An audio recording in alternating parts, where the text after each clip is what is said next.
A warm welcome to Lunchtime Politics on Channels Television. I'm Millicent Nwaka. On the news this hour, Election Petition Tribunal over the disputed South Senatorial District resumes sitting today in Abuja as Malam Kudla Satumari challenges the victory of Senator Ali Ndume.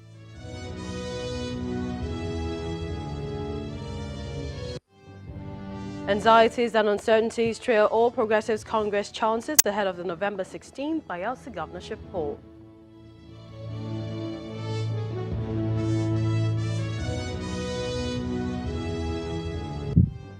And budget, SERAP and other concerned Nigerians take Senate to court over a purported purchase of 5.5 billion naira luxury cars for the senators.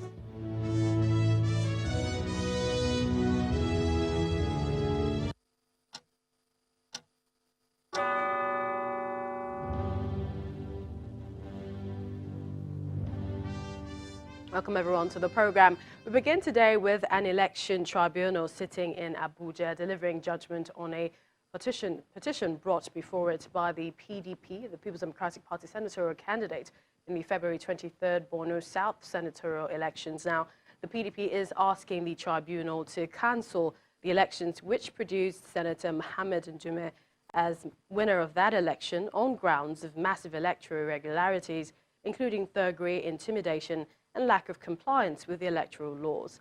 The PDP Borno South Senatorial District, Malam Kudla Satumari, also alleged that the Independent National Electoral Commission, INEC, compromised during the exercise.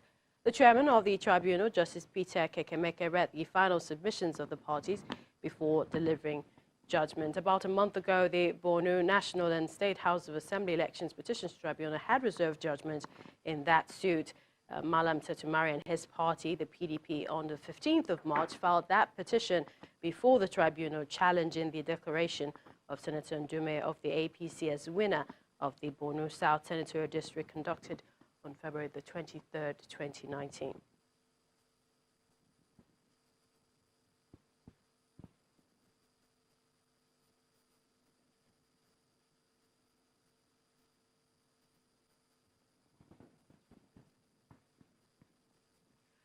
We'll join our correspondent a little later on that particular judgment taking place.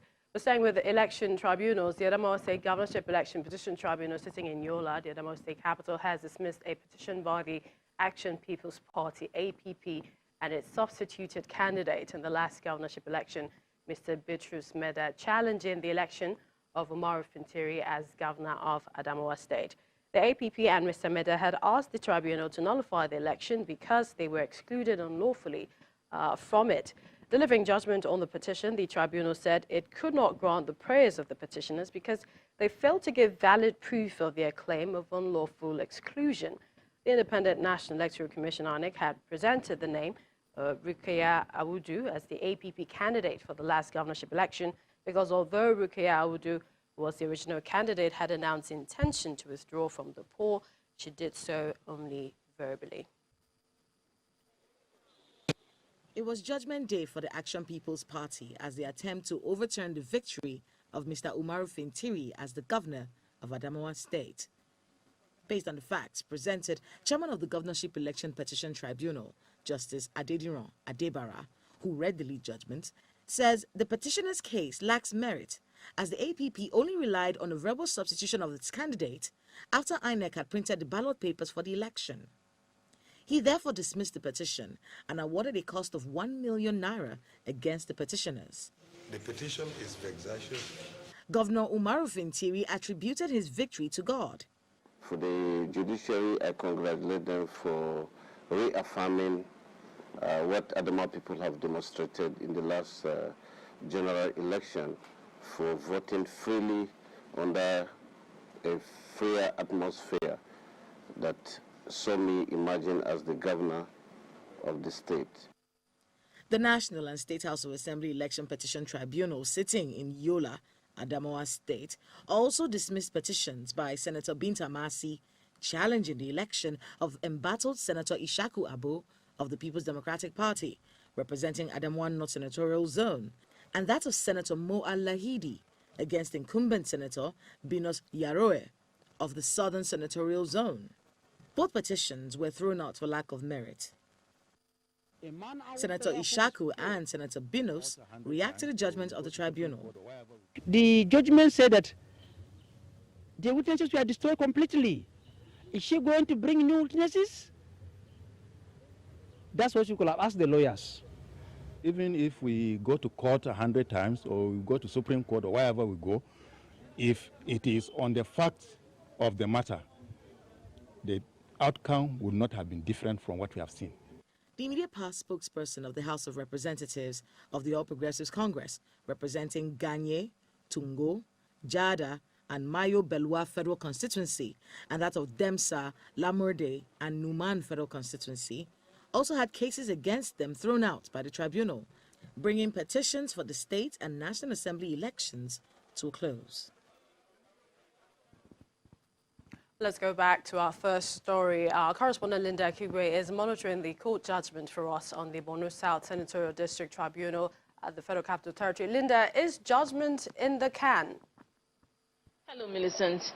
Now I'm at the Federal High Court in Nyanya, Abuja, where an election tribunal is sitting and is presently delivering judgment in a petition brought before it by the PDP senatorial candidate in the last election, Mr. Kudlas Satumari from Borno South Senatorial Region election. And the PDP is asking the tribunal to cancel the election, which saw the emergence of Senator Aline Dume as the winner of that election on the grounds that there was massive electoral irregularities, including thuggery, intimidation, and lack of compliance with the electoral law. Now, the PDP Borno South senatorial candidate also alleged that Independent National Electoral Commission, INEC, compromised during the elections. Now, the chairman of the tribunal, Justice Peter Kekemeke, is currently reading the final submissions of parties before delivering his judgment. He summed up the prayers of the petitioner into two parts. The first part is whether or not the February 23rd Borno South Senatorial District election is invalid by reasons of corrupt practices and non-compliance with the electoral law, and if the first respondent was not duly elected by the majority of the votes. Now, his judgment on the summations above are ongoing and will bring you the verdict in subsequent bulletins. Back to you, Millicent. All right, thank you so much, Linda, for that latest. Elsewhere, after a series of repeated postponement of the date for the All Progressives Congress, the Bayelsa Governorship primaries, it has been slated for September the 3rd. It appears that party members are taking different positions over the choice of indirect or direct primaries. Well, we have a guest who's joining us, Mr. Emmanuel Ibediro. He's the National Organising Secretary of the All Progressives Congress. He joins us from our Abuja studios. Welcome to the program. Thank you very much. Right. Thank you. My first question to you is there trouble brewing in the APC camp ahead of the primaries? I mean, why the frequent postponement? First of all, I want to thank you for this opportunity to update our members of our party, and then the general public about our preparations and activities towards a hitch-free primary election in Bayelsa. Now, I also want to assure you that every arrangement has been put in place. The members have been mobilized. The officials to conduct the elections are in place, are on ground in Bayelsa State. And then all security arrangements have been made, and we are hoping for a very hitch-free exercise. Now, to your question, why the exercise was Postponed, the frequent postponement. Now, this exercise was to take place on Saturday, the 31st of August. But because and the party adopted the direct primaries method for the election in Bayelsa State, some members did not accept this, and they went to court. The APC is a party that respects the rule of law. So based on that, they got an order that that APC should not conduct the direct primaries. So because we are a party that respects rule of law, and we said, okay, we'll give them a chance. And then people have also appealed that judgment. I would say, okay, to give the two parties, equal opportunities of being heard, we'll shift it by a few days. But we're also mindful of the window that is open for us based on INEC requirements to complete the exercise before a certain period. So I can assure you that there is no problem with the exercise. The exercise will take place as scheduled. And I want to assure Bayelsa people that everything will be put in place to ensure a hitch-free exercise.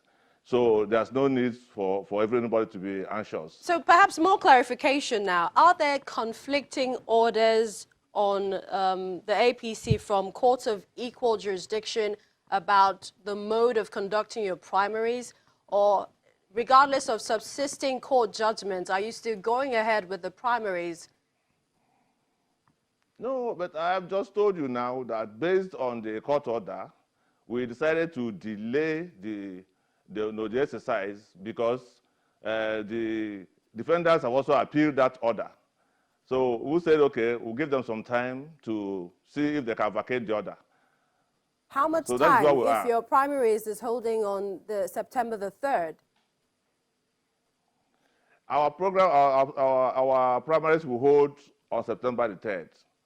Initially it was scheduled for 31st of August, but due to these developments, we decided to postpone it for a few days to enable all these conflicting interests to be settled.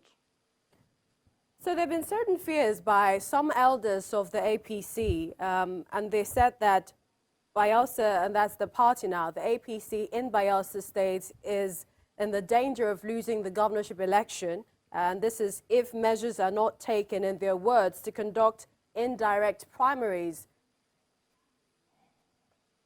What's your response to that? No, I will tell you that we are aware of what happened to us in the past, and we have learned our lessons, and I assure you that it will not be the same this time around.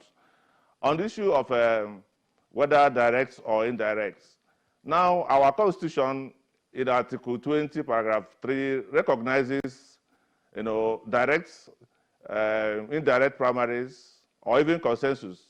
And what we do, in most cases, based on the agreement, on the decision of the National Executive Committee of the party, is to allow the stakeholders in the state concerned to let the NWC know their preferred mode of primaries. And once we're able to get such letter from the stakeholders of that party in the state that they prefer a particular mode of primaries, we endorse it and ask them to go ahead. If you remember, we had the same issue in Kogi, where some people also challenged the NWC decision to hold indirect primaries in Kogi. It was also tested in court, and the court came out and said the party has a right to do the indirect primaries. And we went ahead, and that exercise took place last Thursday, and it was hitch-free. So this time around, some people have also complained about the preferred mode of primaries and have gone to court. And we say, okay, we will also give you that benefit of that for the court to also take a decision on that. And for that reason, we will postpone the exercise for a few days. That's the other question also. If you don't hear from the court, will the primaries still go ahead tomorrow? Definitely, the All Progressive Congress is a party that is law-abiding. If we don't hear anything to the contrary from the court, we'll go ahead with the primaries following the order given by the court. Okay, on another hand, quickly, it has been suggested that some party stalwarts are recommending a consensus candidate. Do you see that happening? Well, at the moment I'm speaking with you, what the NWC has endorsed for Bayelsa State is direct primary. All right. We'd like to appreciate your time. It has not been communicated to us if they are interested in a consensus candidate. It has not been communicated to us. All right. Mr. Emmanuel, but at the moment, what has been recommended of the National Organizing Secretary of the APC. Thank you for joining us.